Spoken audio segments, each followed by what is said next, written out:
Então, nós vamos agradecendo a equipe do bem aqui presente, a turma de André Luiz, de Emmanuel, que nos acompanham aí semana a semana, nos ajudando na nossa disciplina, no nosso aprendizado, puxando a nossa orelha na hora da reforma íntima. Senhor, nós sabemos que não estamos aqui na terra de passeio, que era para nós colocarmos em prática tudo aquilo que nós aprendemos do outro lado. E esse capítulo fala exatamente sobre isso. E assim vamos acompanhando o nosso querido amigo Cássio na prece inicial do nosso estudo dessa noite. Queridos mentores, queridos espíritos de luz, agradecemos a mais uma oportunidade de estarmos aqui, que seja possível a nossa assimilação da melhor forma possível do conhecimento. Que a paz de Deus esteja sempre conosco e que o bem sempre triunfe. Amém. Graças a Deus. Obrigada, Cássio. Nada, imagina. Bom, esse capítulo diferente dos que a gente viu anteriormente, nós vimos que esse homem está resgatando faltas que ele cometeu na vida anterior de uma forma um pouco diferente, mas o que ele está se passando é muito semelhante ao que ele viveu, ao que ele fez. E para mim esse capítulo deu muita esperança, porque na hora que a gente está passando pelo sufoco, a impressão que a gente tem muitas vezes é que as coisas vão dar errado, né? Ou que não tem luz no final do túnel. E o que a gente está vendo aí pelas palavras de André Luiz, pelos ensinamentos que a gente viu com ele, a gente percebe não, que na verdade é esperança, né? Que todo aquele que está sofrendo, na verdade, está pagando uma dívida, está se ajustando com a lei de amor, está limpando a consciência de erros de passado. E nesse reajuste com a lei é onde a gente se liberta, onde a gente cresce, onde a gente amadurece. E isso dá consolo, né? Faz a gente ter mais vontade de ter paciência, de ter resignação, de exercitar a nossa fé e colocar a nossa perseverança de verdade em ação, né? Bom, a história do Léo, uma história que parece uma história comum que a gente já viu em novela da Globo, né? Então, menino doente, os pais falecem, ele acaba sendo abandonado pelo irmão por causa de dinheiro e passa por dificuldades a vida inteira por causa da doença, por causa das limitações que ele tinha mentais, vive na pobreza. Então tem uma vida muito dura, muito sacrificada. E quando a gente olha para uma pessoa como essa, a gente fica pensando, puxa vida, né? Coitado, por que será que Deus faz sofrer tanto? Por que tem que ter uma vida tão difícil, tão miserável, né? Passando tanto apuro, tanta dificuldade. E aí o que a gente vê nele, na verdade, é um retrato diferente, ele como espírito eterno, né? Quando André Luiz descreve ele fala de um olhar sereno, de lucidez, quer dizer, ele tinha consciência do que estava acontecendo, mas ele estava em paz com isso. Que ele estava vivendo todas as dificuldades que ele estava passando com fé, com coragem, com resignação, sem revolta. Olha só que coisa linda. Na hora que André Luiz pergunta para ele, mas e aí, né? Você não tem raiva do seu irmão? Ele fala, não, porque ele vai morrer um dia. E aí ele vai descobrir que tudo que ele pegou vai ficar por aqui. Esse entendimento que a gente tem, né, que conseguir conquistar é tão importante, porque quantas vezes a gente acaba tombando com pessoas que são duras, que são amargas, que são injustas, que são cruéis conosco. E a gente tem a reação normal, imediata do toma lá da cá, né? É uma reação. É quase um instinto que a gente vem de defesa, que a gente chama de justiça, mas que na verdade não é justiça. Isso é vingança.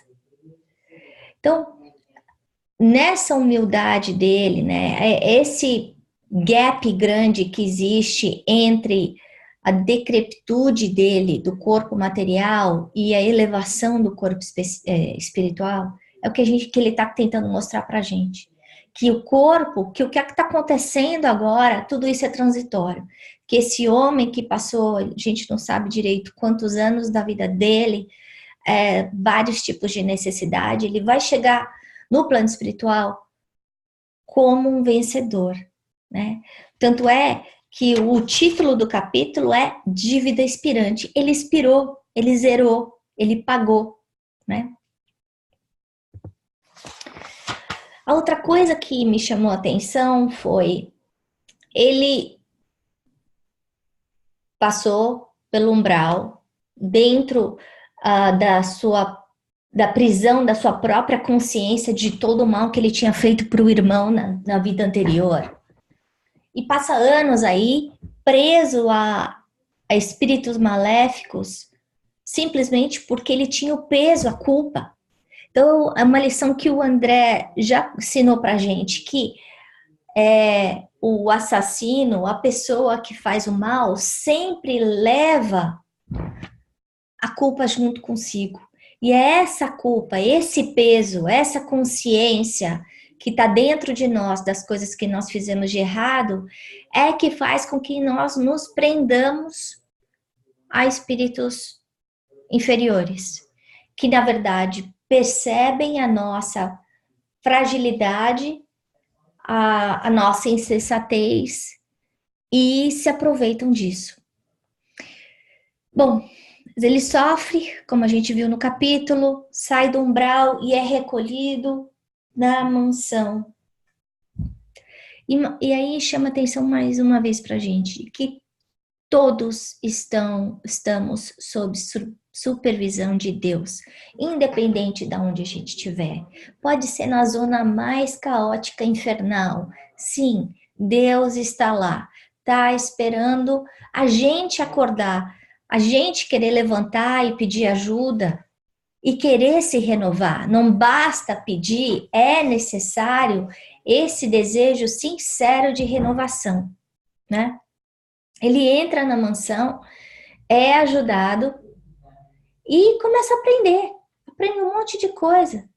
Inclusive ele descobre que o irmão a quem ele tinha feito tão mal não tinha raiva dele. E olha só que interessante, porque o irmão não tinha raiva dele, na encarnação seguinte eles não têm que vir juntos, o irmão já foi, já subiu. Ele ainda está aqui, eles agora estão em níveis vibratórios completamente diferentes. Mas ele, Léo, porque ele foi o que lesou, que magoou, que feriu, ele continua preso à sua culpa, preso à sua dívida. E a única forma de ressarcir esse débito é passando pela experiência da carne, na terra, encarnado, e vivendo situações semelhantes a que ele fez o irmão viver. Então, duas partes importantes. Ele está lá na mansão, ele se prepara por vários anos, até se sentir forte o suficiente para falar, eu quero voltar, e para eu ficar em paz, eu vou ter que passar por isso. E pelo merecimento dele, olha só, vida, encarnação, é bênção, é misericórdia de Deus para a gente. Então, quando a gente está aqui, não importa se nós estamos sofrendo horrores, seja sofrendo horrores do lado financeiro, por lado de doença, por abandono de família, por decepções. A vida é bênção. E essa lição, nesse capítulo, é tão atual, tão importante, quando existem tantas pessoas pensando em desistir da vida e fugir através do suicídio. Que a gente vê que não é uma resposta, não é uma saída boa. Que, na verdade, ao invés da gente diminuir o sofrimento, a gente só vai aumentar. Então, nesse caso, ele tem esse desejo de voltar e tentar mudar o seu estofo moral, né? Então, algumas pessoas já me perguntaram no passado, mas não dá para evoluir no plano espiritual? Dá. Ele está aprendendo, ele está evoluindo lá na mansão da paz. Mas lá é a teoria. A hora da gente aplicar essa teoria é aqui na Terra. É quando a gente tem a nossa memória aí um pouco apagada, é quando a gente está aí imerso nesse mundo cheio de coisas boas, mas mais coisas ruins, porque a gente ainda está num planeta de expiação e provas. É onde a gente se encontra mais profundamente ligado com todos aqueles nossos vícios, os nossos erros, as heranças que a gente traz de outras vidas. E aí é que a gente vê se a gente aprendeu mesmo. Porque nós vamos passar por testes. Testes como? Testes de paciência, testes de resignação, testes de ética, testes de perdão, em vários momentos, com várias pessoas com quem nós convivemos. Então, para a gente olhar para as coisas que a gente vive aqui na Terra, não importa quão difíceis elas sejam, para a gente pensar o para quê. Para que eu estou vivendo essa experiência hoje? Qual é a minha lição? E como é que deve ser vivida essa minha lição? Qual deve ser o meu comportamento? Qual deve ser a qualidade do meu pensamento cada vez que eu topar com mais uma parede, né? Outra coisa que eu gostaria de chamar atenção, e algumas pessoas também já me perguntaram no passado, é esse aspecto da comunicação entre os espíritos e nós encarnados, né? E a gente sabe que essa comunicação ocorre pela mente. Então, mesmo que a língua mãe de cada um seja diferente, o espírito seja alemão e eu não falo alemão, a comunicação mente a mente faz com que nós consigamos nos entender. Isso acontece com todos os espíritos desencarnados também, né? A gente vê em vários livros de André Luiz existindo uma ligação, um trabalho conjunto entre equipes celestes que são responsáveis por zonas, por países diferentes do globo terrestre. Então, a situação dele ele já tá tão desligado do corpo, tão quase mais para lá do que para cá, né? Tá no leito de morte de verdade, em que ele consegue facilmente se comunicar com os espíritos. Por isso que a gente vê muitas vezes também as pessoas que estão na fase final da vida, que elas veem espíritos, elas conversam com espíritos, é isso. Esse é o exemplo que a gente está vendo, né? Nesse caso, ele está falando com a mente. Olha que coisa bacana isso, né? E porque a sintonia dele é positiva, porque ele colocou dentro do coração dele essa fé, essa coragem, essa resignação, os espíritos com quem ele está se ligando e conversando são espíritos do bem. Com quem será que ele estaria conversando se o comportamento, se a mente, se as emoções dele tivessem distorcidas, alteradas, enraivecidas? Provavelmente com obsessores, com espíritos que estariam fazendo ele sofrer, né? Então, a importância da gente manter a nossa calma, manter o nosso equilíbrio mental, para que a gente consiga o nosso equilíbrio espiritual também, né? E ele conversando com o André Luiz, contando a história dele, da história dessa vida, não só ele volta à história remota, mas também à vida passada. Então a gente vê mais uma vez que a memória está no espírito, né? Está na mente do espírito, está guardada esse subconsciente de todas as coisas que a gente fez. Que apesar da gente aqui muitas vezes não se lembrar dos nossos erros de passado, das nossas escolhas em encarnações anteriores, esses relatos, essas memórias estão todas guardadas em álbuns, em vídeos dentro de nós, né? Que podem aflorar depois que a gente chegar do outro lado, dependendo da nossa necessidade, do nosso merecimento e do aprendizado que a gente precisa passar, né? E aí ele conta, a gente já falou isso, esse pedido que ele faz lindo de voltar para se ajustar com a lei. E para a gente entender isso,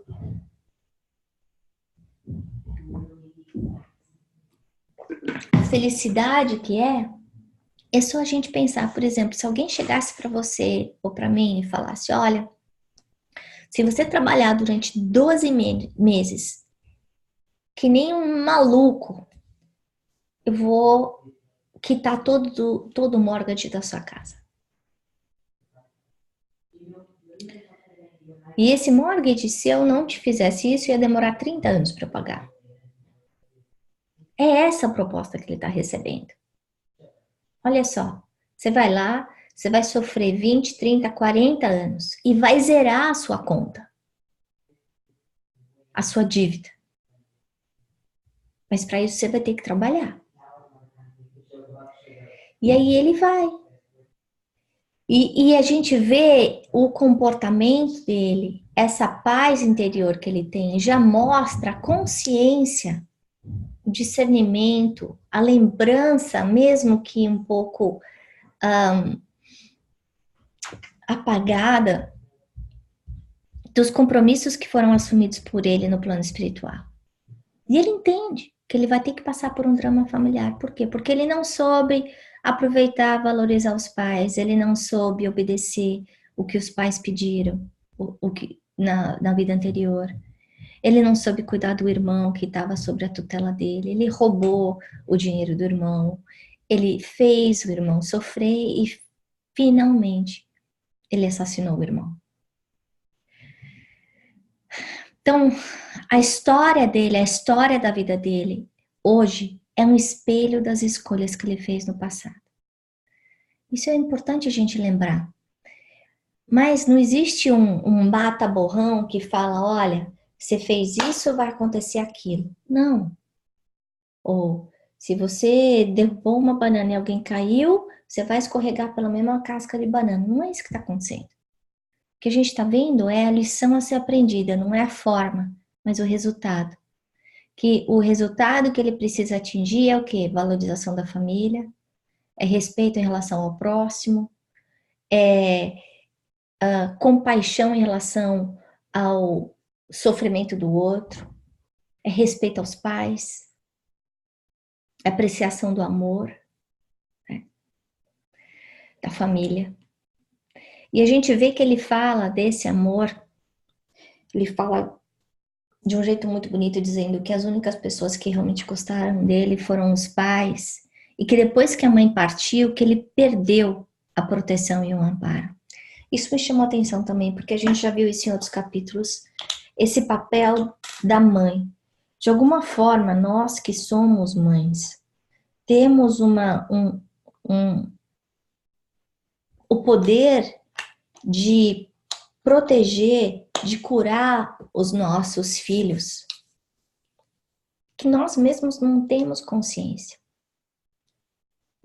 A linguagem popular já fala que beijo de mãe sara tudo.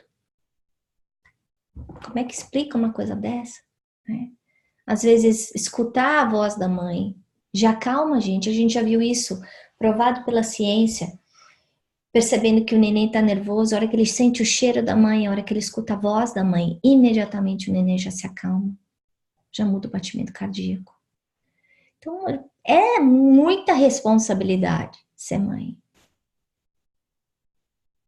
Nós que temos esse papel de mãe, precisamos ter consciência do nosso trabalho em relação aos nossos filhos, do papel. Da mesma forma que essa criança está passando por esse sofrimento que a gente fez aí A análise do para quê. Mesma coisa de nós como mãe. Por quê? Para quê que eu tô sendo mãe? Qual é o objetivo? Qual é o meu trabalho em relação aos meus filhos? Né? E aí ele fala essa coisa linda do perdão que eu já comentei também. Ele pergunta, mas aí você já perdoou o seu irmão? Ele falou assim, não, eu não preciso perdoar. Olha só, que coisa mais profunda, porque para a gente perdoar, a gente precisa ter sido magoado. Ele fala, eu não fui magoado. Como é que eu posso falar para que eu perdoo ele se ele é mais infeliz do que eu? Eu não tenho que perdoar porque ele não me magoou, ele sabe menos do que eu. Olha só.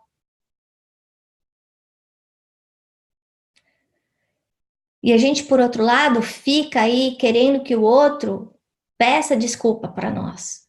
Quando a gente vê um espírito ainda imperfeito, que fez tantas coisas feias na vida pregressa, falando uma coisa tão profunda de por que eu precisaria perdoar? Para isso ele precisaria ter me ferido. Então a gente lembrar dessa lição tão importante, né? Que aquele que fere está mais doente do que a gente, está mais infeliz do que a gente. Então, ele não precisa de perdão, precisa de compaixão, né? Precisa de amor, entendendo que cada um dá aquilo que tem. Mas que é só através do amor que a gente vai se libertar. Então, nesse caso, esse irmão que abandonou o Léo nessa vida atual vai voltar no futuro com um problema semelhante. Talvez igual ao do Léo, talvez diferente, a gente não conhece aí os desígnios de Deus e qual é a lição exatamente a ser aprendida. Mas o Léo se desligou dele, não precisa mais encontrar com ele. Da mesma forma que o irmão doente da vida anterior também não precisa. Então, olha que coisa linda. Se a gente, se quiser, se nós quisermos nos libertarmos daqueles espíritos que fazem a gente sofrer, a chave é o amor. Não é o ódio, não é a raiva, não é o desejo de vingança. E aí é o que a gente vê, que é esse amor que cura tudo, cura todas as mazelas, até uma mazela tão doída quanto essa, de abandono, né? Ele, dentro da sua vida, continuou sobre a custódia celestial. Ele recebeu uma proteção no plano espiritual, uma proteção na terra imerecida. Isso de novo chama misericórdia divina. Então, nós hoje temos uma vida muito mais tranquila do que a gente devia ter, se Deus não fosse tão bom conosco, né? Mas imagina se Deus fechasse a porta para cada vez que a gente errasse. Como é que a gente ia conseguir levantar? Então, o que acontece aí é que vem esses anjos invisíveis, estendem a mão para a gente, dão um soprinho, um empurrão, para que a gente levante e continue indo para frente. E é isso que é importante a gente lembrar, que nós nunca estamos sós, mesmo nos momentos mais duros. Que na hora do sofrimento, em vez de ser olhado como aquela dor, muitas vezes que parece injusta, para a gente olhar para esse sofrimento como uma oportunidade de elevação e de renovação, de depuração do nosso espírito. Então, para encerrar, eu coloquei algumas coisas para pensar. A primeira foi essa razão das nossas dores, as dores que a gente vive hoje. Para quê?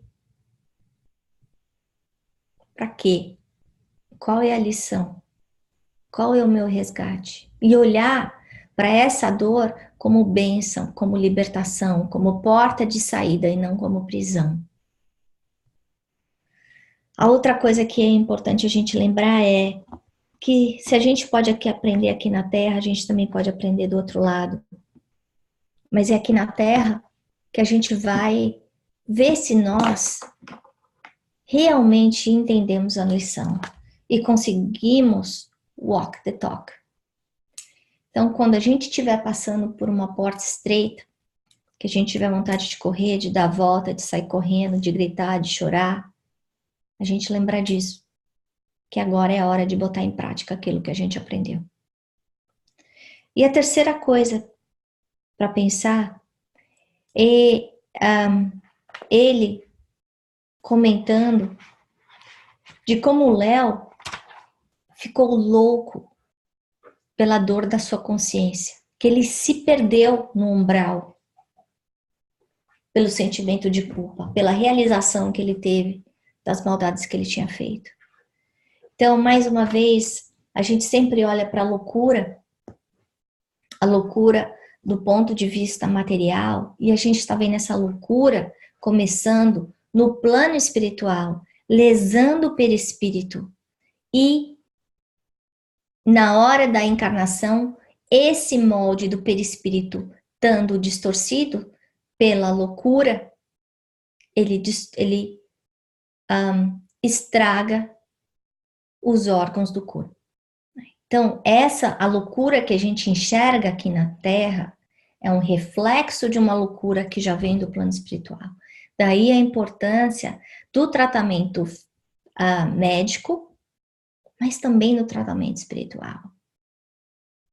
Porque existe muito mais por debaixo dessa loucura, essa loucura que pode ser mais extrema ou menos extrema, existe uma raiz do outro lado, por faltas que a gente cometeu, né? E que só vão ser sanadas quando a gente mudar de vibração, não vai ser sanada com injeção e com medicamento, né? É com mudança de pensamento e de qualidade de vida. Bom, era isso que eu tinha para falar para vocês. Agora eu vou tirar todo mundo do mute para abrir para as perguntas. Alguém quer comentar alguma coisa?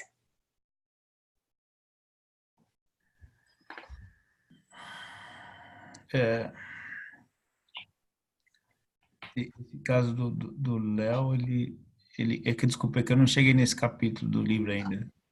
Ele morre e aí quando ele volta para a Terra ou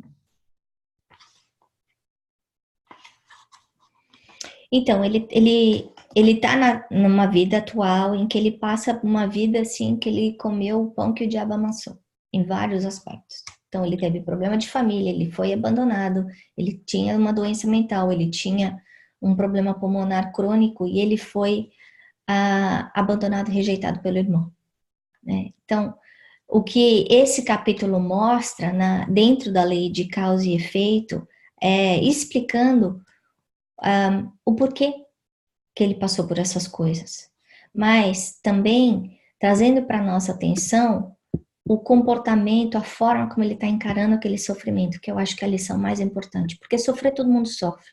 Agora, o ponto da gente nessa lição é o bem sofrer, como é que a gente está lidando com as atribulações, com as dificuldades que a gente tem na vida, sabe? Verdade, Ana. E uma coisa que me chamou muito a atenção são os detalhes de como as coisas são feitas, né? Ele deixou o irmão no passado ao relento por 2 anos, e aí o irmão ficou doente, e então ele arruma nessa encarnação um emprego de guarda noturno que também ficava ao relento, né? Então, eu fiquei impressionada assim com a exatidão dos detalhes. Uhum. E de novo, né, Gi, porque se a gente fosse olhar para essa história sem saber do passado, a reação natural podia ser questionar Deus, né? Poxa, esse homem nunca fez mal para ninguém, por que ele está passando por isso? Né? Quando, na verdade, essa experiência que ele está passando não é uma coisa ruim. É a porta da saída para ele, foi ele que pediu. Né? Sim. Mais algum comentário? Que a gente não pode reclamar da vida, né? Tem que agradecer. Para a gente lembrar disso, que a vida é bênção, que mesmo na hora que a gente está passando lá no meio do tufão, da tempestade, que existe um para quê? Existe uma lição para isso, uma coisa que a gente precisa aprender. E que na maioria das vezes a gente pediu para passar por essa lição. Apesar de a gente não lembrar aqui e ficar brigando com Deus, né? Falando, tira essa pessoa da minha vida, me ajuda a resolver esse problema, resolve a minha saúde, faz eu ficar curada. Quando muitas vezes é exatamente isso que eu preciso para que eu me torne uma pessoa melhor, né? Bom, era isso que a gente tinha para falar nessa noite. Obrigado. Nós vamos agora para a nossa prece final. Agradecendo a equipe de André Luiz, a equipe de Emmanuel, os nossos anjos da guarda, que nos ajudam, que nos inspiram, que nos dão aí energia, perseverança, para que apesar de todas as coisas que acontecem na nossa vida, os dias mais fáceis, mais difíceis, a gente continua aí caminhando juntos, de mão dadas. A gente sabe que nós aqui recebemos muito mais do que merecemos, assim como a gente viu com Léo. E com isso, Senhor, nós somos profundamente agradecidos por esse amor infinito que nos rodeia e que nos protege. Que todos aqueles que não puderam participar do nosso estudo hoje possam também receber as mesmas bênçãos que nós recebemos nessa noite. Que seus lares sejam iluminados, seus familiares ajudados, onde quer que eles estejam. Que a luz do Mestre Jesus possa vibrar em todos os corações. E assim, Senhor, nós na reta final desse livro, nós vamos te agradecendo mais uma vez pelo seu apoio e paciência conosco, dizendo graças a Deus. Graças a Deus.